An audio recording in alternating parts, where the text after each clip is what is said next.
Hello everyone, I hope you all are doing well. My name is Prashant Singh. So guys, आज हमारी मुलाकात हो रही है एक बार फिर। चैप्टर का नाम है पी ब्लॉक एलिमेंट्स और आज हम डिस्कस करने वाले हैं चैप्टर टेस्ट और उसका सॉल्यूशन। देर न करते हुए वीडियो स्टार्ट करेंगे। उससे पहले मैं आपको बता दूं, आप घर पे रहिए, सेफ रहिए और अपना और अपने फैमिली का ध्यान रखिए और प्रिपरेशन को अपने जबरदस्त तरीके से करिए। तो स्टार्ट करते हैं डायरेक्टली चैप्टर टेस्ट। कुछ बहुत अच्छे क्वेश्चंस हैं जो आपके previous year neat and JEE के हैं और कुछ इंपॉर्टेंट क्वेश्चंस भी हैं जो अलग से हैं। तो स्टार्ट करते हैं। जो हमारा फर्स्ट क्वेश्चन है, क्वेश्चन नंबर 1 है हमारा, in the structure of borax how many borons are sp2 hybridized. तो यार, बोरेक्स के स्ट्रक्चर के लिए मैंने आपको बहुत अच्छा तरीका बताया था, आप आराम से ड्रॉ कर सकते हैं। बोरेक्स के स्ट्रक्चर, बोरेक्स का फॉर्मूला होता है, क्वेश्चन नंबर 1 है, बोरेक्स का फॉर्मूला होता है Na2B4O7.10H2O, Na2B4O7.10H2O। लेकिन जब हम स्ट्रक्चर ड्रॉ करते हैं तो इसको बिल्कुल क्रिस्टलाइन फॉर्म में रखते हैं और टेट्राबोरेट आयन अलग कर लेते हैं। यहां से मैंने सिंपल आपको बताया था किस तरीके से टेट्राबोरेट आयन अलग कर सकते हैं आप, जो होता है B4O5 OH4 और ओवरऑल पे 2 निगेटिव, है ना। एक्चुअली इसको आप कन्वर्ट कर सकते हैं किसमें, इसको आप Na2 को बाहर ले लीजिए और B4O5 OH4 और 2 निगेटिव और .8H2O करके लिख सकते थे। मैंने आपको बताया था, सिंपली कन्वर्जन भी सिखाया था क्लास में। तो मेनली इसमें अगर टेट्राबोरेट आयन का स्ट्रक्चर आपको पता है तो आपको सब कुछ पता है। और टेट्राबोरेट के लिए मैंने आपको बहुत आसान तरीका बताया था। सिंपली आप बोरॉन को इस तरीके से लिखिए, सिंपल आप इस तरीके से आपने बोरॉन को लिखा और बाकी क्या कर दिया आपने, इसको जोड़ दिया, ऐड कर दिया। और ऐड कैसे करना है, ऑक्सीजन के थ्रू करना है। ऐड कैसे करना है, ऑक्सीजन के थ्रू करना है। ये मैंने क्लासरूम में बहुत अच्छे से बताया था, बहुत आसानी से। और किन्हीं भी दो बोरॉन को आप आपस में ऐड कर दीजिए, ठीक है। अब ये जो 4OH है, आपने B4O5 बना लिया। अब देखिए B4O5 बना लिया आपने, टेट्राबोरेट आयन बोलते हैं इसे, टेट्राबोरेट आयन, है ना, टेट्राबोरेट आयन। आपने B4O5 बना लिया। अब OH बचा, तो OH को आप सारे के सारे बोरॉन पे क्या करिए, एक एक करके लगा दीजिए। यहां भी एक OH होगा, यहां भी एक OH होगा। ओवरऑल आपका ये कंपाउंड है। अब जो निगेटिव चार्ज जाएगा बहुत ऑब्वियसली कहां जाएगा, इस वाले बोरॉन पे और इस वाले बोरॉन पे। बात यहां हाइब्रिडाइजेशन की है, बात सिंपली किस चीज की, हाइब्रिडाइजेशन की है। तो आपको इजीली दिख रहा है 4 बोरॉन है हमारे पास, 1 2 3 और 4। अब ये 4 बोरॉन जो है वो चारों बोरॉन इस तरह के हैं कि आपका ये वाला देखिए सिंपली 4 सिग्मा बॉन्ड वाला है तो sp3 हो जाएगा। ये भी आपका 4 सिग्मा बॉन्ड वाला है तो sp3 हो जाएगा। ये आपका sp2 है वाला बोरॉन और ये वाला बोरॉन भी क्या है आपका sp2 है। तो इस तरीके से जो 2 बोरॉन है वो क्या है आपका, वो आपका sp2 है एंड जो 2 अलग और बोरॉन है वो क्या है आपके sp3 है। That is very simple and straightforward question, I think. Now, we are going to discuss second question. What is the second question? Second question is saying that when Cl2 reacts with concentrated NaOH. Okay. So, first is when Cl2 react with concentrated NaOH. On reacting with concentrated NaOH, Cl2 gives 2 products. One is NaCl और second is NaClO3. Any doubt? No. अगर यही reaction dilute के साथ होता तो क्या होता, मैं आपके एडिशनल इंफॉर्मेशन के लिए बता रहा हूं। तो यहां पे बनता NaCl प्लस NaOCl। लेकिन ये वाली रिएक्शन हमको पर्टिकुलरली डिस्कस नहीं करनी है ना, ये मैंने आपको एडिशनल ऐसे समझाया। तो बेसिकली इन्होंने बोला कि in question it is given that when chlorine react with concentrated NaOH it form 2 product X and Y।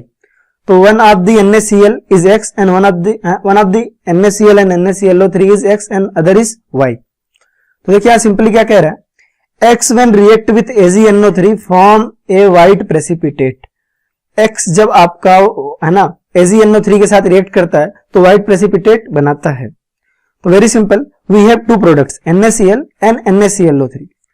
NaClO3 when NaCl react with AgNO3 it forms AgCl, it forms AgCl and NaNO3। We know that AgCl is white color precipitate. What is white color precipitate? I have already told you in ionic equilibrium. AgCl is white color precipitate. So simply in the question it is given that Cl2 react with concentrated NaOH forms 2 product X and Y, है ना। Initially we are confused कि कौन सा X है कौन सा Y है, but now we know that X on reaction with AgNO3 forms a white color precipitate which is AgCl. So definitely we can see that, and we can say that NaCl is X and NaClO3 is Y, ठीक है। Now read the question again. When Cl2 react with concentrated NaOH, it forms X and Y. It means NaCl and NaClO3. X when react with AgNO3 forms a white color precipitate, which is right, because when NaCl react with AgNO3 forms AgCl. What will be the average bond order between Cl and O in Y? So the main question is, it is asking that in Y compound is NaClO3. Y compound में Cl और O के बीच average bond order क्या है? NaClO3 का मतलब हुआ basically ClO3 minus ion, और ClO3 minus ion का तो मैंने आपको समझा रखा है, ClO4 ion, ClO4 minus ion, ClO3 minus ion, ClO2 minus और ClO3 माइनस. तो ClO3 माइनस इस तरह का होता है. अब इसके 3 रेजोनेटिंग स्ट्रक्चर पॉसिबल है. यही नेगेटिव चार्ज तीनों पे रोटेट होता रहेगा, एक बार इधर आएगा, ये इधर आएगा. इस तरीके से हम इसके 3 रेजोनेटिंग स्ट्रक्चर बना सकते हैं. एक इस तरह का बनेगा आपका, और दूसरा आपका यहाँ पे Cl आएगा, सॉरी, और दूसरा आपका यहाँ पे नेगेटिव चार्ज, यहाँ पे डबल बॉन्ड और यहाँ पे डबल बॉन्ड आएगा. तो एवरेज बॉन्ड ऑर्डर कैसे निकालेंगे? यहाँ पे क्वेश्चन ये है कि एवरेज बॉन्ड ऑर्डर क्या होगा. तो average bond order is equal to हो जाएगा आपका जो टोटल बॉन्ड ऑर्डर है किसी भी दो एटम का. देख लीजिए आप, क्लोरीन और ऑक्सीजन के बीच टोटल बॉन्ड ऑर्डर कितना है? यहाँ पे 1, यहाँ पे 2, यहाँ पे 2. आप किसी भी एक पर्टिकुलर बॉन्ड को ले लीजिए, आप इसको लेंगे तब भी यही आएगा. तो टोटल बॉन्ड्स कितने हो गए? 5, और टोटल स्ट्रक्चर्स कितने? 3. केमिकल बॉन्डिंग में हमने आसानी से पढ़ा था. तो answer will be 5/3. It means 1.66. So now we have to see the question again. So correct option will be option number A. ठीक है, it is a very easy and straight forward question. The increasing order of atomic radii of following group 13 elements is. Group 13 के लिए increasing order of radii आपको एकदम रट होगा, class में आपको बताया गया होगा. हमारे जो एलिमेंट्स होते हैं बी है ना, बोरान, एल्यूमिनियम, गैलियम, इंडियम और थेलियम. होना चाहिए था कायदे से, ग्रुप में नीचे जाने पे साइज बढ़ते जाना चाहिए था, लेकिन गैलियम और इंडियम के साइज में है ना एक्सेप्शन आता है, क्योंकि गैलियम में आपका डी ब्लॉक ऑर्बिटल का क्या होता है? डी ब्लॉक का इंट्रोडक्शन होता है. तो ये वाला एक्सेप्शन बहुत ज्यादा आसान है. तो इस हिसाब से जो हमारा करेक्ट ऑप्शन है वो है आपका ऑप्शन नंबर बी. होना चाहिए था एल्यूमिनियम को इधर, लेकिन होता है गैलियम इधर. तो याद होगा, बिल्कुल स्ट्रेट फॉरवर्ड क्वेश्चन था, no need to discuss it more. ठीक है, ये काफी आसान था. अब देखिए नेक्स्ट HB है ना, HbO3, sorry H3BO3, orthoboric acid या बोरिक एसिड कहते हैं इसे. क्या कहते हैं? और सॉरी, ऑर्थोबोरिक एसिड या boric acid. Actually orthoboric acid कैसा होता है? BOH का होल थ्राइस होता है. क्या होता है? BOH का होल थ्राइस. जो BOH का होल थ्राइस होता है वो आपका किस तरह का एसिड है? एक OH माइनस एक्सेप्ट करके क्या बना लेता है? BOH4 माइनस इस तरह का आयन बना लेता है. ठीक है, इस तरह का आयन बना लेता है. तो बेसिकली ये कर क्या रहा है ना, ये ऐसा क्यों कर रहा है? क्योंकि देखिए सिंपल सी बात है, यहाँ बोरॉन के पास क्या है? वैकेंट ऑर्बिटल प्रेजेंट है, आपको पता है. sp2 हाइब्रिडाइज होता है, एक ऑर्बिटल इसका खाली होता है, इलेक्ट्रॉन डेफिशिएंट होता है. ये OH माइनस का इलेक्ट्रॉन एक्सेप्ट करके इस तरह बनाता है. तो इलेक्ट्रॉन एक्सेप्ट कर रहा है, it is electron acceptor. Electron acceptor है. तो ये क्या है? बेसिकली लेविस एसिड है. क्या? लुईस एसिड है. और सिर्फ एक ही एक्सेप्ट कर रहा है, यानी ये मोनोबेसिक है. तो मोनोबेसिक है और साथ में क्या? लुईस एसिड है. और वीक और स्ट्रॉन्ग का क्या है? मैंने आपको क्लासरूम में बता रखा है, वीक है, बहुत ही वीक एसिड है. लेकिन इसका भी बहुत क्लियर कट लॉजिक है कि अगर आप BOH3 को देखोगे तो किस तरह का होगा? इस तरीके का होगा. यहां जो ऑक्सीजन का लोन पेयर है वो इसके साथ क्या होगा? इसके वैकेंट ऑर्बिटल के साथ क्या होगा? बैक बॉन्डिंग में होगा. तो इसके लोन पेयर के थ्रू भी इसको इलेक्ट्रॉन मिल रहा है. तो ऑल दो आउटर मोस्ट है ना OH माइनस से इलेक्ट्रॉन एक्सेप्ट करेगा, पर इतने एक्सटेंट में एक्सेप्ट नहीं कर पाएगा. तो एक वीक लुईस एसिड है. मोनोबेसिक है क्योंकि ये सिर्फ एक OH आयन एक्सेप्ट कर रहा है. लुईस एसिड है क्योंकि ये इलेक्ट्रॉन एक्सेप्ट कर रहा है. वीक है क्योंकि इसकी एक्सेप्ट करने की टेंडेंसी बहुत अच्छी नहीं है. इसका रीजन है कि OH यहाँ पे जो OH है उसका भी इलेक्ट्रॉन एक्सेप्ट करता है. वैसे भी very famous weak Lewis acid है, क्लासरूम में इसको बहुत अच्छे से कराया, तो I hope there is no doubt. Okay fine. In the compound of type BCl3 ECl3 where E can be B, P, AS and bismuth, the angles of ECl for the different is in the order. अब देखिए BCl3, PCl3, AsCl3 और BiCl3 की बात कर रहा है. अब जितना मेरी नॉलेज है उस हिसाब से बोरॉन ग्रुप 13 के एलिमेंट है और बाकी सारे क्या है? ग्रुप 15 के एलिमेंट है. बाकी सारे क्या है? ग्रुप 15 के एलिमेंट है. अगर आप बोरॉन को देखोगे तो sp2 हाइब्रिडाइज्ड होगा. इसको हम अलग से यहां लिख लेते हैं. हमारा क्या है? BCl3 है, PCl3 है, AsCl3 है और क्या है आपका? BiCl3. क्या है? BiCl3 है। ठीक है, अगर आप इनको कायदे से देखो, तो किस तरह का है, ये आपका sp2 हाइब्रिडाइज्ड है, sp2 हाइब्रिडाइज्ड है, simply you can say that the bond angle is 120 degree. बाकी ये सारे क्या है, sp3 हाइब्रिडाइज्ड है। ठीक है, sp3 हाइब्रिडाइज्ड है। ठीक है, इनका बॉन्ड एंगल डेफिनेटली कम होगा BCl3 से, यहाँ 120 डिग्री है एक्चुअली, है ना, और बाकी इनका बॉन्ड एंगल क्या होगा, पक्का इनसे कम ही होगा। तो आपको पता है, देखिए सिंपल, सबसे पहले आपने देखा भाई सारे sp3 हाइब्रिडाइज्ड हैं, तो इसको आप किसी भी तरह देख सकते हैं, बाई लॉजिक भी देख सकते हैं, बाई रूल भी देख सकते हैं। तो बाई लॉजिक तो अगर आपको आता होगा तो आपने अब तक समझ ही लिया होगा, बाई रूल देख लेते हैं। तो देखिए आप परसेंटेज कैरेक्टर ज्यादा है BCl3 में, सबसे पहले हम बॉन्ड एंगल चेक करने के लिए परसेंटेज कैरेक्टर चेक करते हैं। परसेंटेज कैरेक्टर यहाँ ज्यादा है, बॉन्ड एंगल डेफिनेटली ज्यादा होगा। बाकी सब में परसेंटेज कैरेक्टर सेम है, परसेंटेज कैरेक्टर सेम है। हम देख सकते हैं यहाँ पे सेंट्रल एटम डिफरेंट है, क्या है, सेंट्रल एटम डिफरेंट है। और सेंट्रल एटम अगर डिफरेंट होता है ना, सेंट्रल एटम डिफरेंट है, सराउंडिंग एटम तो क्या है, सब में सेम। तो जैसे जैसे हम ग्रुप में नीचे जाते हैं, हमारा बॉन्ड एंगल क्या होता जाता है, डिक्रीज होता जाता है। बाई वेरी क्लियर लॉजिक, है ना, क्लासरूम में डिटेल में आपको पढ़ाया गया होगा। तो जो ऑर्डर होना चाहिए बोरॉन का सबसे ज्यादा, फिर फास्फोरस, फिर आर्सेनिक, फिर बिस्मथ। तो correct answer will B boron, phosphorus, arsenic, फिर bismuth. Which of the following oxides are neutral? Oxide is neutral. Which of the following oxides is neutral?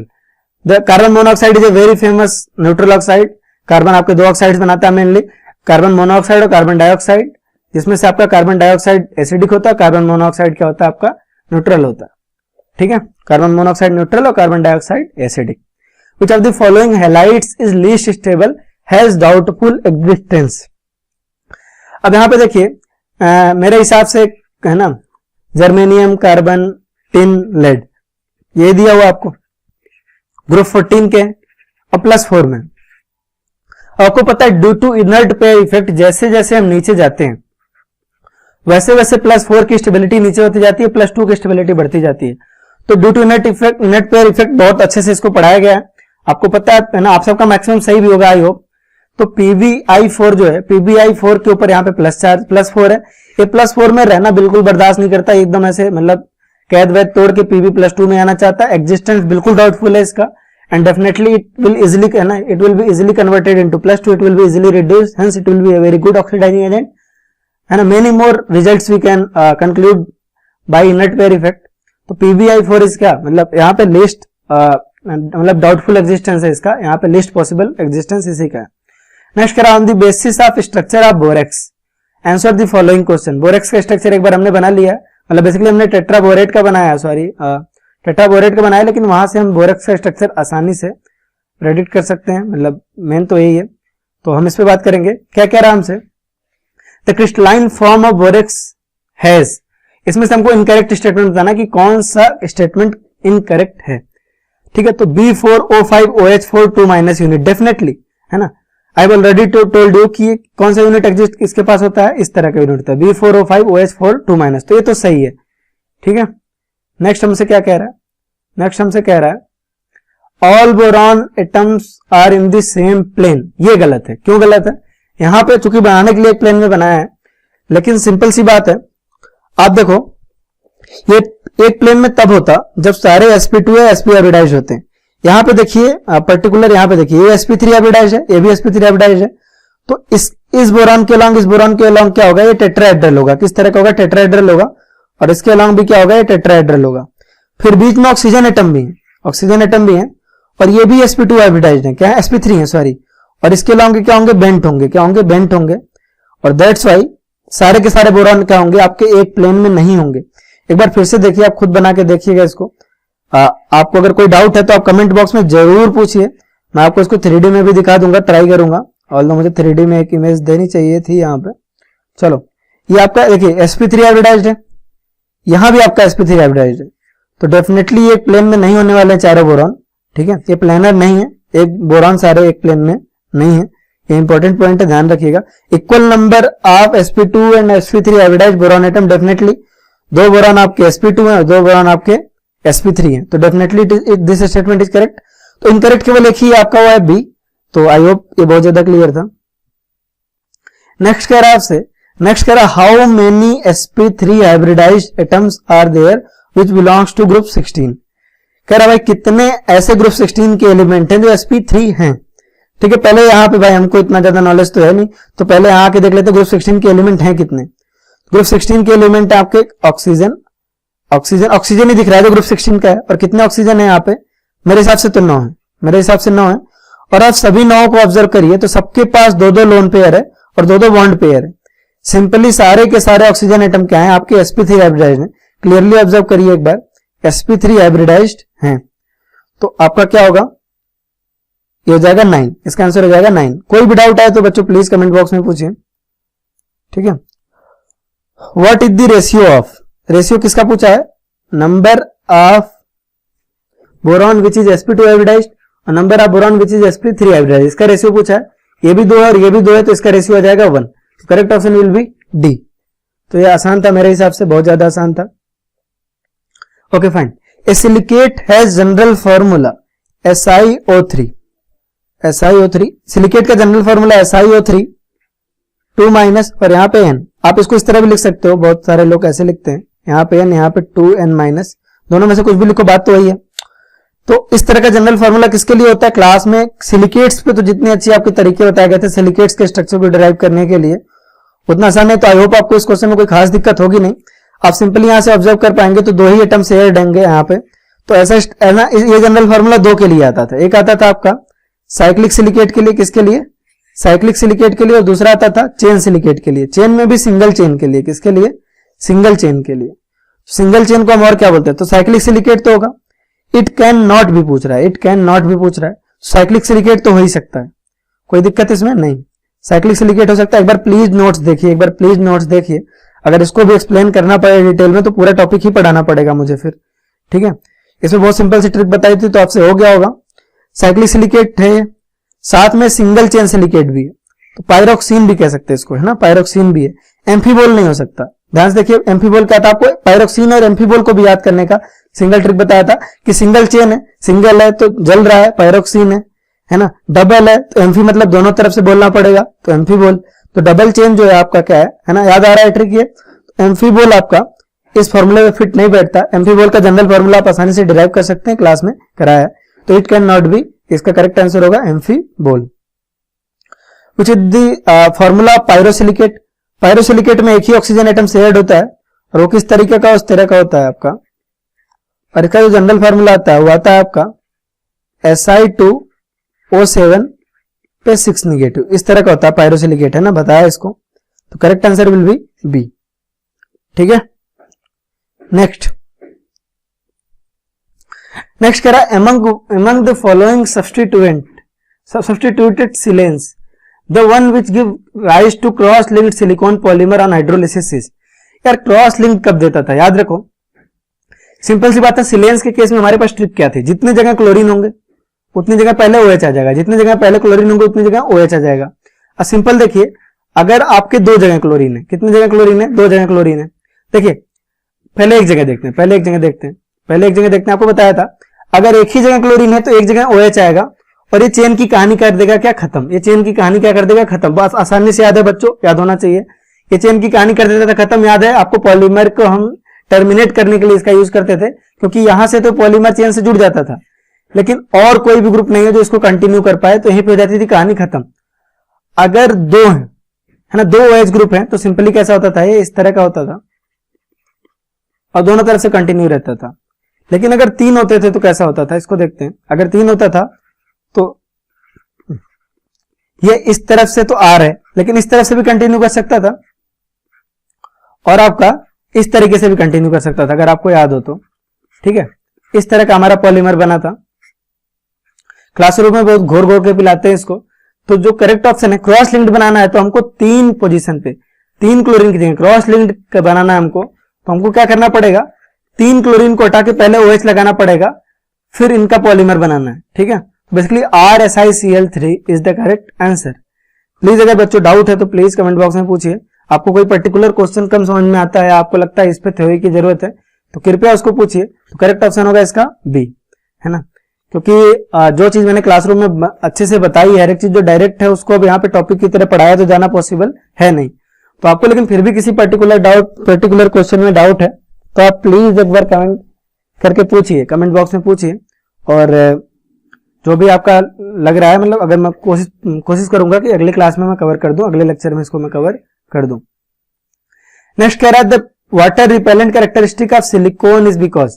अब यार सिलिकॉन का वाटर रिपेलेंट कैरेक्टरिस्टिक होता है क्योंकि ये देखो चारों तरफ से क्या दिख रहे हैं आपको, आर आर दिख रहे हैं। क्या दिख रहे हैं? आर दिख रहे हैं, जो कि मिथाइल ग्रुप होता है। क्या होता है? मिथाइल ग्रुप होता है। अभी मिथाइल ग्रुप क्या होता है? हाइड्रोफोबिक होता है, पानी देख के डर जाता है ना, पानी देख के क्या होता है? डर जाता है। तो बेसिकली क्या है, इसकी वजह से हाइड्रोफोबिक होता है और वाटर रिपेलेंट होता है। तो इसका करेक्ट ऑप्शन हो जाएगा B, which is silicon chain is surrounded by organic side groups which look like an alkane from outside. It is very easy, I think. Next is the maximum number of atoms.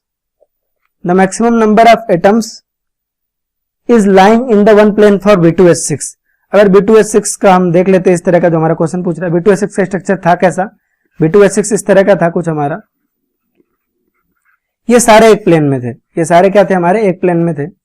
लेकिन जो hydrogen थे दोनों, वो अलग अलग plane में थे। क्या थे? अलग अलग प्लेन में थे। एक प्लेन में मैक्सिमम कितने एटम हुए आपके? 1 2 3 4 5 6। और ये तो आपको क्लास में रटवाया गया होगा, ठीक है। तो एक प्लेन में मैक्सिमम कितने एटम हुए आपके? 6 atoms. Correct option will B 6। Okay, boron can not form which of the following anions. मुझे इस क्वेश्चन को बताने की जरूरत है क्या? देखिए जितने भी एनायंस हैं आप उनको ऑब्जर्व करिए। एक है आपका BH4 माइनस, दूसरा आपका BOH4 माइनस, और तीसरा आपका BO2 माइनस और BF6 माइनस। कोऑर्डिनेशन नंबर बाकी तीनों केसेस में या तो 4 है या तो 4 से कम है ना, या तो 4 है या तो 4 से कम है। लेकिन BF6 3 माइनस के केस में इसका कोऑर्डिनेशन नंबर है 6, और बोरॉन के केस में कोऑर्डिनेशन नंबर 6 पॉसिबल नहीं है। पॉसिबल क्यों नहीं है? क्योंकि इसके पास वैकेंट डी ऑर्बिटल होता ही नहीं है, वैकेंट डी ऑर्बिटल होता ही नहीं है। तो it is the correct option, ठीक है। Next is question number 17। Question number 17 is diborane after reacting with A compound A. Diborane का किसी भी एक कंपाउंड के साथ रिएक्शन होता है और क्या बनाता है? इनऑर्गेनिक बेंजीन बनाता है। Number of bond pair and lone pair in compound A respectively are.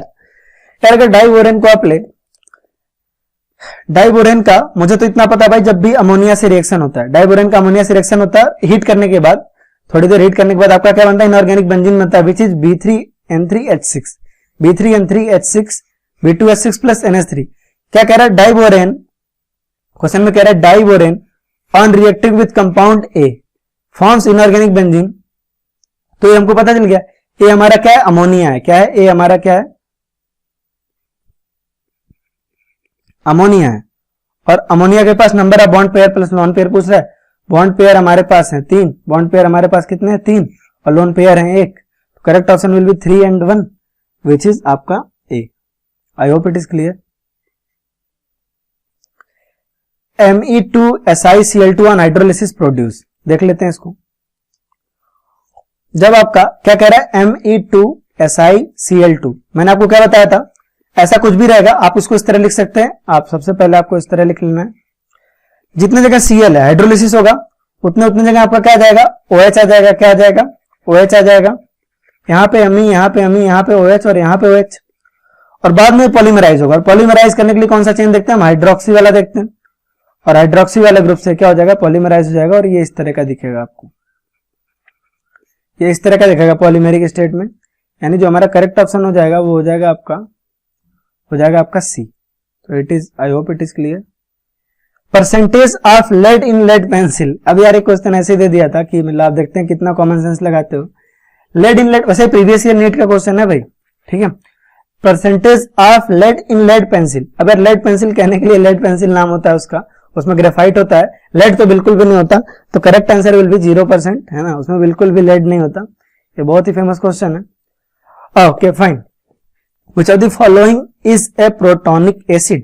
Protonic acid मतलब acids which gives proton. Acids which give proton. Proton इनमें से कौन कौन सा एसिड देगा?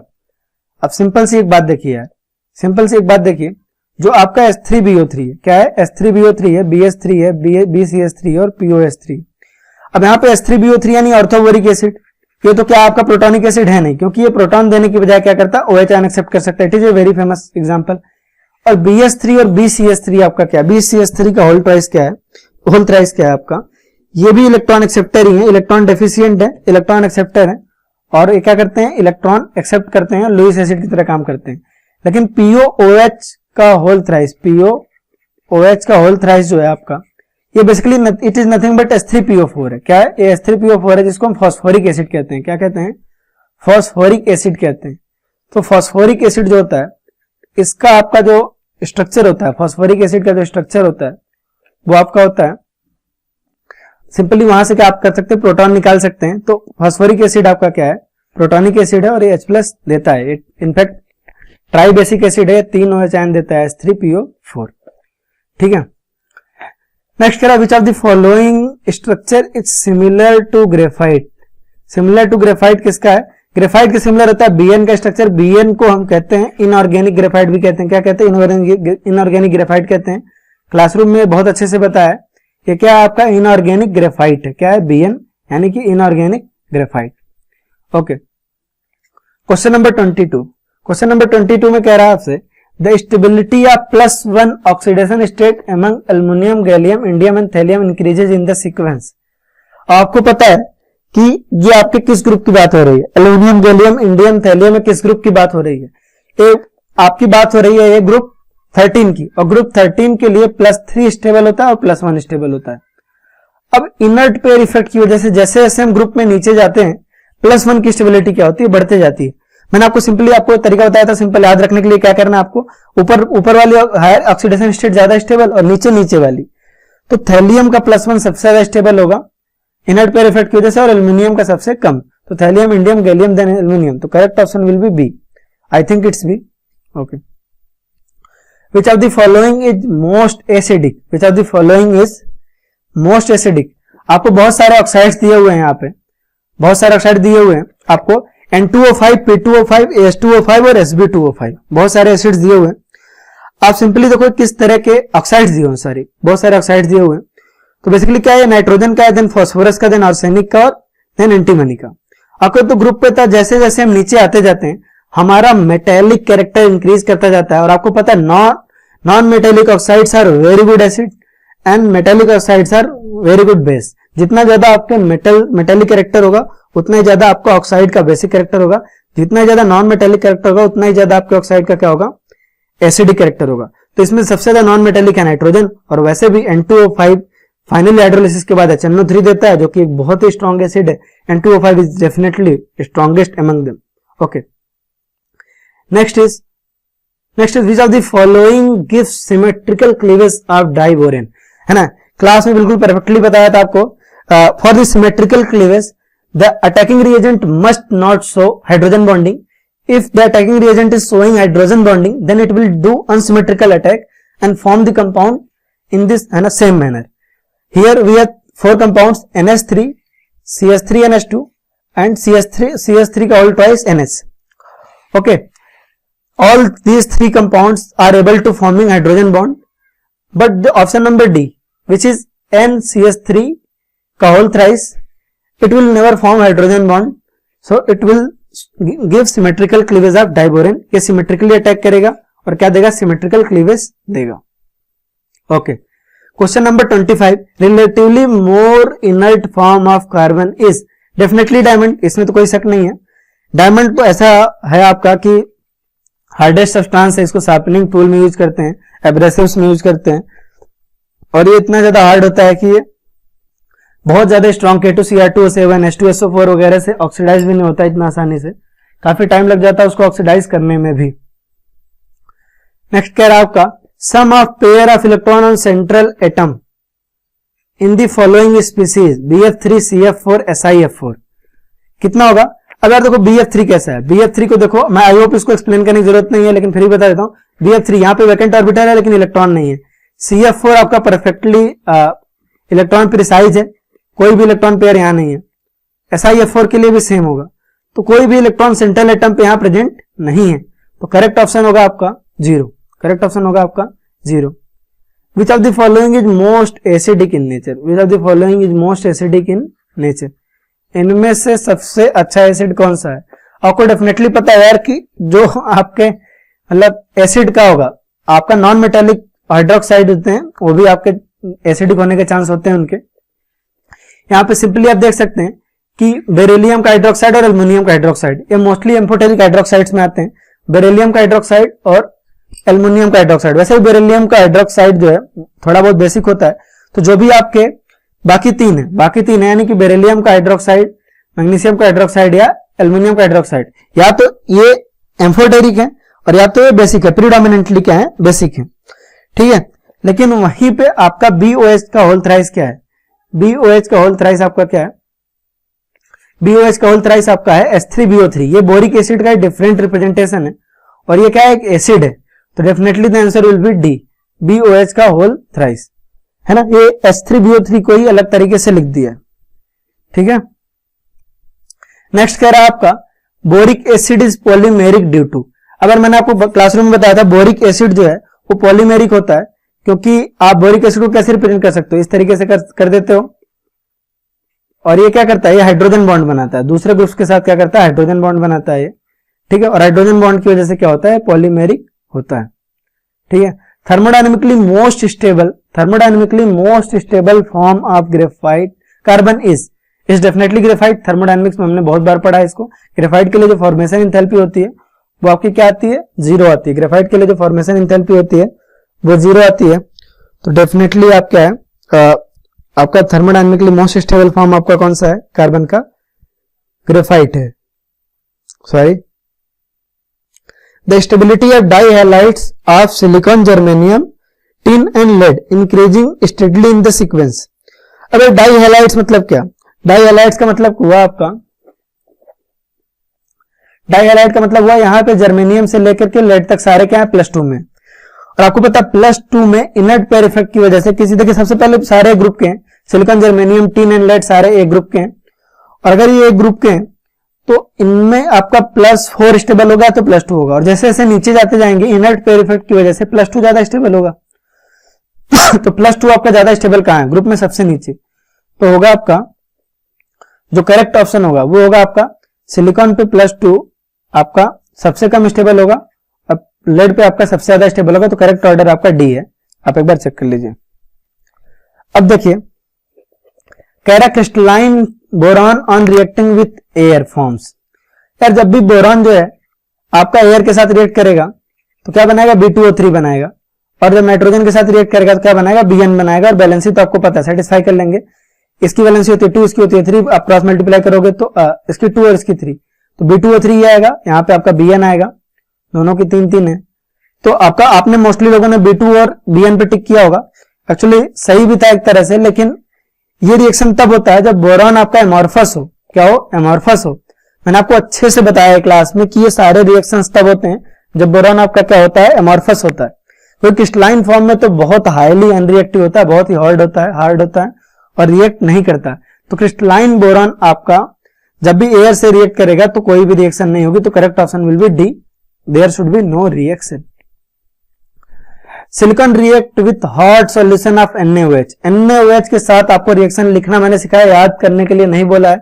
आप NaOH के साथ किसी भी तरह के मॉलिक्यूल का आप आसानी से रिएक्शन लिखने के काबिल हो, बहुत इजी ट्रिक से आप सारे रिएक्शन को कंप्लीट कर सकते हो। और जब भी सिलिकॉन के लिए आप लिखोगे, सिलिकॉन का बहुत ही आसान है, सिलिकॉन के लिए आपका आएगा Na2SiO3।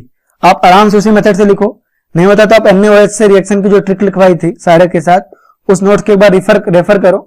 आपका जो करेक्ट आंसर आएगा वो आएगा आपका Na2SiO3, Na2SiO3, ठीक है। Borax is prepared by treating colemanite with Na2CO3, है ना, बहुत ही फेमस है आपका।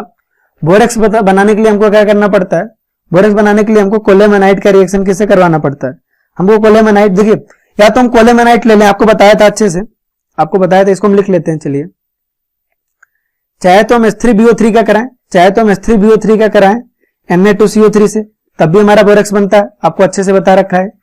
और चाहे तो हम कोलेमेनाइट का, कोलेमेनाइट का होता है भाई कैल्शियम 2 B6O11, Ca2 B6O11 का रिएक्शन आप अगर Na2CO3 से करवाते हो तो आपका क्या बनता है, आपका बनता है Na2B4O7 यानी कि बोरेक्स, और बनता है CaCO3, और बनता है आपका NaBO2। और ये रिएक्शन आपको याद करने को बोली थी। तो जब भी आप कोलेमेनाइट के साथ रिएक्शन करवाओगे सोडियम कार्बोनेट का Na2CO3 का, तो आपका बनेगा बोरेक्स, CaCO3 और NaBO2। तो फाइनली आप अगर बोरेक्स बनाना चाहते हो तो आपको क्या लेना पड़ेगा, Na2CO3। It is easy and straight forward.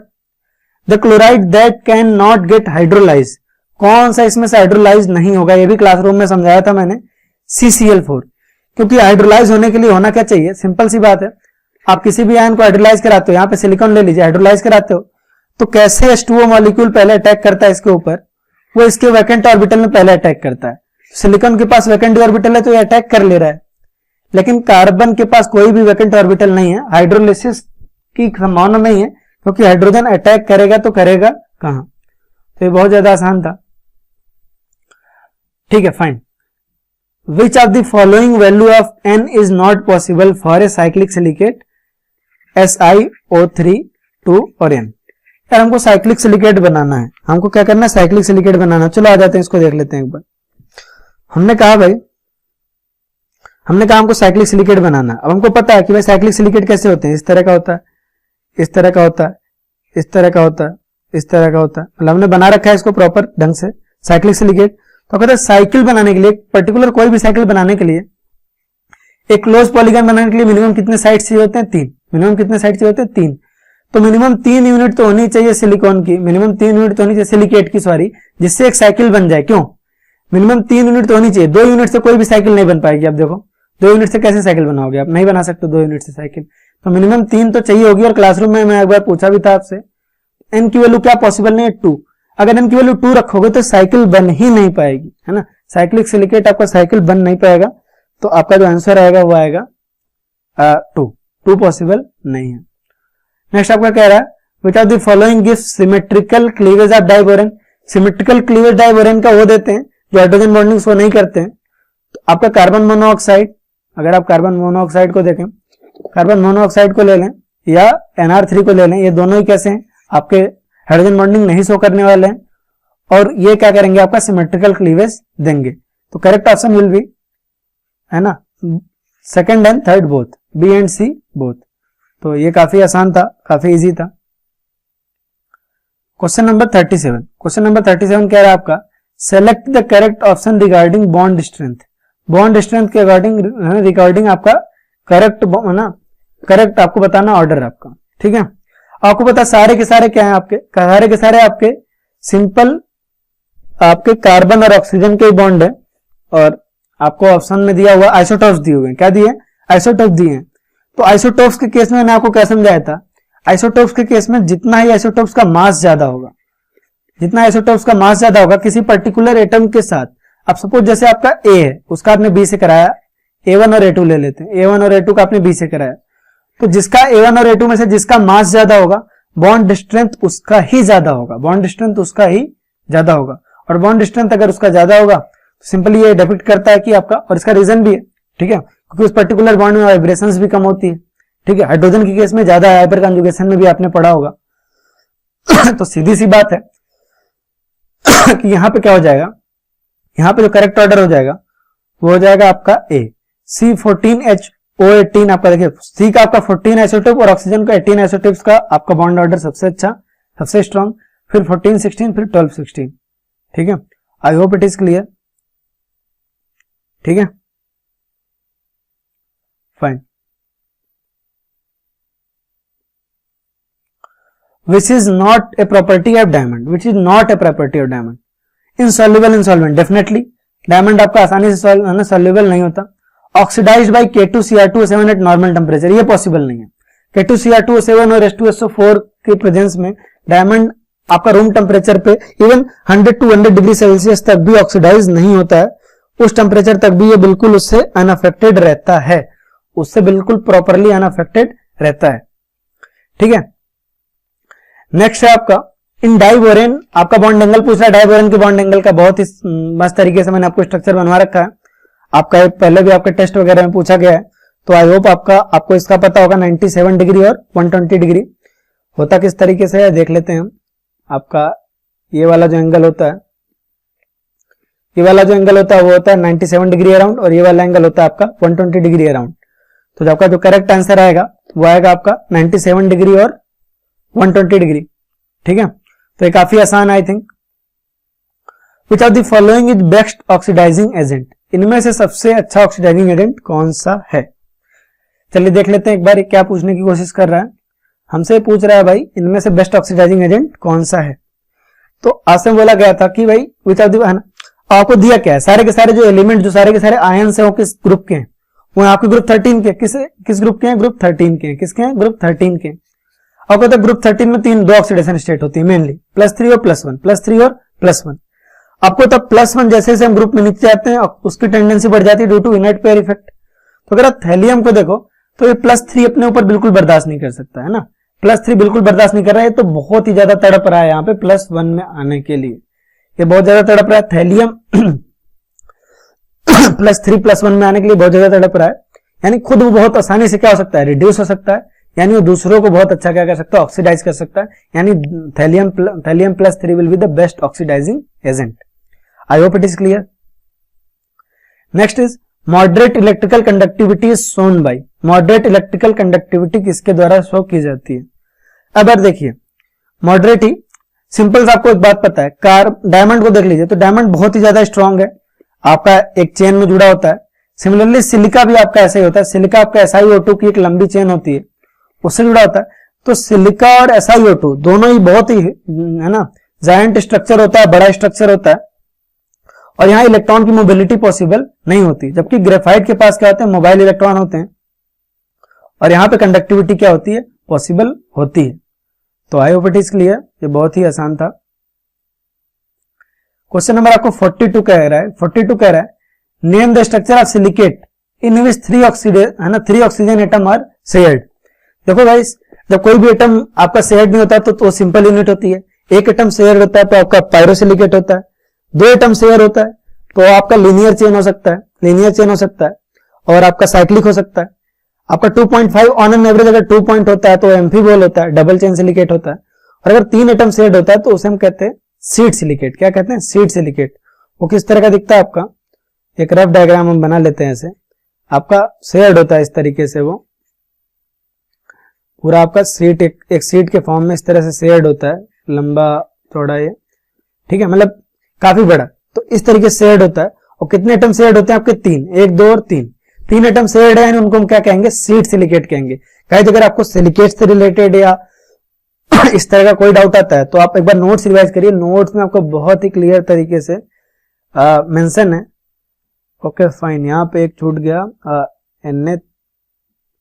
Na2B4O7 होना चाहिए यहाँ पे, आई गेस Na2B4O7 होना चाहिए। ओके फाइन, ये आपको अभी करेक्ट करा दिया जाएगा, ठीक है। Na2B4O7 आपका है। अगर इसका HCl के साथ रिएक्शन होगा वाटर के प्रेजेंस में तो आपको क्या बताया था? आपका क्या बनेगा? NaCl और BOH का whole thrice, NaCl and BOH का whole thrice, NaCl and BOH का होल थ्राइस, ठीक है। Na2B4O7 का रिएक्शन जब भी आपका HCl और वाटर के प्रेजेंस में होगा तो आपका बनेगा आपका NaCl और BOH का होल थ्राइस, यानी बोरिक एसिड। बोरिक एसिड के फॉर्मेशन का मैंने आपको सिंपल ट्रिक बताया था, किस तरीके से आप एक्वस एसिड से आप इसका रिएक्शन करवाते हो। ये रिएक्शन आपको याद करने की जरूरत नहीं पड़ेगी, अगर आप इसको बिल्कुल एसिड और बेस की तरह देख लोगे तो आपका सिंपली क्या बन जाएगा? आपका जब भी आप बोरेक्स का रिएक्शन किसी भी एसिड से कराते हो, मिनरल एसिड से, तो आपका क्या बनता है? आपका ऑर्थोबोरिक एसिड बनता है। Number of boron bond in borax is. चलिए बोरेक्स के स्ट्रक्चर को एक बार फिर से देखने की जरूरत पड़ती है। बोरेक्स के स्ट्रक्चर को एक बार फिर से देखते हैं तो क्या हम ऑब्जर्व करते हैं? हम ऑब्जर्व करते हैं कोई भी बोरॉन बॉन्ड डायरेक्टली अटैच्ड नहीं है। और अगर कोई भी बॉन्ड बोरॉन डायरेक्टली अटैच्ड नहीं है, it means what? It means जो है आपका क्या है? इट मींस वो जो आपका बोरॉन बॉन्ड का नंबर है वो आपका 0 होना चाहिए, ठीक है। नेक्स्ट क्वेश्चन एक कहानी के ऊपर है जो आपको क्लास में सुनाई थी ना। जब भी कोई चैप्टर में पढ़ाता हूं या जब भी कोई चैप्टर ऐसा करवाता हूं तो उस पर एक दो उससे रिलेटेड जो भी इवेंट हुए रहते हैं तो उसके बारे में बताता हूं। तो मैंने आपको बताया था ना, जब नेपोलियन की आर्मी आल्प्स पर्वत पे थी, यानी कि आल्प्स माउंटेन पे थी, नेपोलियन की आर्मी काफी फेमस थी, काफी बहादुर मानी जाती थी। आपको पता है नेपोलियन जो है आपका बहुत ही फेमस राजा रह चुका है। तो जब उसकी आर्मी जो है आपका आल्प्स पर्वत पे थी, ठीक है, तो हुआ क्या था? वहां पे बहुत ही ज्यादा ठंड थी। ऐसे है ना, पर्वत बना लेते हैं, यहाँ पे आर्मी है मान लो, ठीक है, बहुत ही ज्यादा ठंड पड़ रही थी, चारों तरफ से ऐसे फ्रीजिंग ठंड पड़ रही, ठीक है, खूब ठंड पड़ रही थी। ऐसे में क्या हुआ? ऐसे में उन्होंने वर्दी पहन रखी थी, और जो वर्दी पहन रखी थी उसमें जो है आपका टिन का इन्होंने बटन लगा रखा था, टिन का बटन लगा रखा था, यानी लेड सॉरी टिन का, यानी कि ग्रुप 14 एलिमेंट का ये आपका बटन था। ठीक है, अब खूब ज्यादा ठंड पड़ रही थी, तो होने ऐसा लग गया कि भाई जो उनका बटन था ना वो पहले व्हाइट कलर का था, जो आमतौर पर टिन जिस तरीके का होता है व्हाइट कलर का होता है। अब उस ठंड की वजह से ग्रे कलर का और कुछ कुछ पाउडर भी निकलने लग गया और ग्रे कलर ग्रेइश हो गया और पाउडर्ड फॉर्म में आने लग गया नॉर्मल। तो इससे उनको प्रॉब्लम हुई काफी कि ये क्या हो गया, मतलब उनके बटन के साथ, और ड्रेस वगैरह उनका अच्छा खराब होने लग गया, अच्छा नहीं दिखता था, है ना। तो इससे दो चीजें हुई भाई। पहली बात तो उनका ड्रेस वगैरह खराब होने लग गया, ड्रेस वगैरह में मतलब ऐसा हुआ कि मतलब ऐसा कैसे दिख रहा है, इस तरह का कैसा लग रहा है। दूसरी बात है कि उनको थोड़ा कॉन्फिडेंस भी इस बात का था, इस बात से लेके मतलब हिस्ट्री का इवेंट है कि मतलब भाई ये मतलब इतनी ठंड में बटन वगैरह तक मतलब जो है क्या हो जा रहा है, डिके हो जा रहे हैं, बटन वगैरह तक पे इफेक्ट पड़ रहा है, लेकिन हम पे नहीं पड़ रहा है। तो एक हिस्टोरिकल इवेंट था। अब एक्चुअली हुआ क्या था, ऐसा कुछ नहीं था, मेटल्स वगैरह उतनी नॉलेज तो किसी को थी नहीं मेटल्स वगैरह इतने आसानी से डिके नहीं होते, मतलब टिन को तो ऐसा, टिन वैसे बहुत अच्छा खासा मेटल तो है नहीं, लेकिन फिर भी इतने आसानी से तो डिके नहीं होता। तो हुआ क्या था, एक्चुअली हुआ यह था कि जब उसका इतना लो टेम्परेचर पे, बहुत ज्यादा लो टेम्परेचर पे, है ना, मेटल्स एक्चुअली बहुत सारे क्रिस्टल्स में एग्जिस्ट करते हैं, वो 1 से 2 से 3 तरह के क्रिस्टल्स में एग्जिस्ट कर सकते हैं, और अलग अलग टेम्परेचर एंड प्रेशर पे उनकी एक क्रिस्टल से दूसरे क्रिस्टल में चेंज होने की क्या होती है, संभावना होती है, चेंज होने की क्या होती है, प्रोबेबिलिटी होती है। तो एक्चुअली हुआ कुछ नहीं था, हुआ ऐसा कुछ नहीं था, बहुत ही ज्यादा लो टेम्परेचर पे टिन जो है अपने एक क्रिस्टलाइन फॉर्म से दूसरे क्रिस्टलाइन फॉर्म में क्या हो गया था, कन्वर्ट हो गया था, और इस कन्वर्जन की वजह से ऐसा हुआ था। तो जो करेक्ट ऑप्शन होगा ऑप्शन नंबर ए। तो आई होप आपको ये पेपर इजी लगा होगा, ये पेपर आसान लगा होगा। अगर कोई भी क्वेश्चन आपको समझ ना आया गाइस तो प्लीज कमेंट में पूछिए, प्लीज कमेंट में पूछिए। आपको कोई पर्टिकुलर टॉपिक में दिक्कत है, कोई ऐसी चीज है जो आपको समझ में नहीं आई, या आपको उस टॉपिक पे डिटेल में आपको मतलब जो है आपको नेक्स्ट वीडियो में बता दें, तो आप मुझे जरूर बताइए। अपना जो है आप ध्यान रखिए, खुश रहिए और दूर रहिए, मतलब जो है खुश तो रहिए लेकिन दूर दूर रहिए ना, खुश रहिए और दूर दूर रहिए, अपने और अपने फैमिली का ध्यान रखिए। चलिए guys, all the best last में लिखता हूं हमेशा, है ना, पहले पढ़ लिया कीजिए। अपना और अपने फैमिली का ध्यान रखिए और जल्दी मिलते हैं गाइस। अच्छे से पढ़ाई करिए टेस्ट की। Take care, tata, bye bye.